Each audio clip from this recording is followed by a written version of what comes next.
நம்ம ஃபேமிலிக்கு தேவையான பொருட்கள் தான் முக்கியம். நம்ம ஃப்ரிட்ஜ் போற எல்லா வெஜிடபிள்ஸும் இந்த பாக்ஸ்ல இருக்கு. நமக்கு தேவையில்லாத தூக்கி போட வேண்டிய பொருள் எல்லாத்தையும் இந்த பாலித்தீன் பேக்ஸ்ல ஃபில் பண்ணி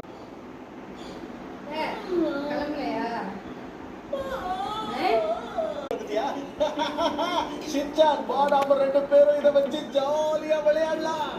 ரெடி டேக் இட். ஒரு நிமிஷம் ஷின்சான், அதை இப்படி கொடு. முதல்ல வச்சு எஃப்எம் கேட்கலாம்னு தோணுச்சு. அதான் உங்களுக்கு பாட்டு தானே கேட்கணும். இந்தாங்க இதுல கேளுங்க, நல்லா கேட்கும்.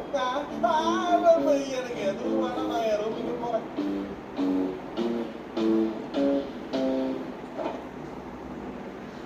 இங்கே இருந்து டைமை வேஸ்ட் பண்ணுறதை விட அந்த கடைக்கு போகும். யாராவது அந்த ஆஃபரை வாங்குறதுக்கு முன்னாடி நான் போய் வாங்க வேண்டியது. நீங்க பணத்திரிக்க ஓடி வந்தீங்களா? நீங்க என்ன பண்றது?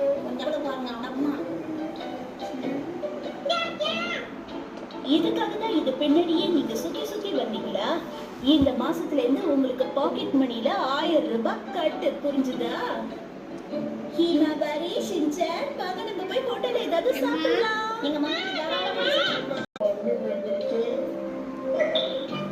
நேத்து எங்க நைனா மாட்டினாரு, இன்னைக்கு எங்க அம்மா மாட்டினாங்க.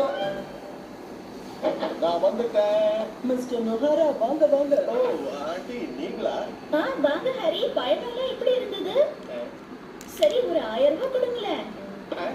1000 ரூபாவா? ஆமா ஹரி, நம்ம ஏரியா சாப்பிடணும்னு ஆசையா இருந்துச்சு, அதான் சாப்பிட்டேன். உங்களுக்கு வேணா வாங்கி தரேன் ஹரி.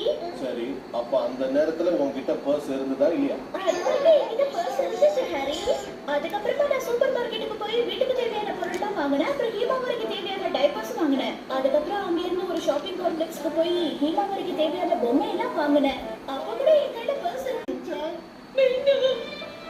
ஓ, மனவர்த்தத்தை என்னால புரிஞ்சுக்க முடிஞ்சுச்சா? இப்போ அது புத்திட்டீங்களே.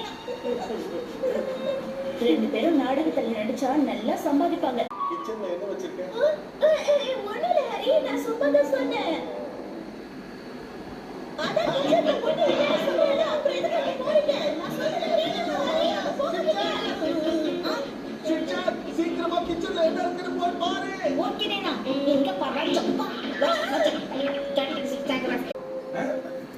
கிளம்பு.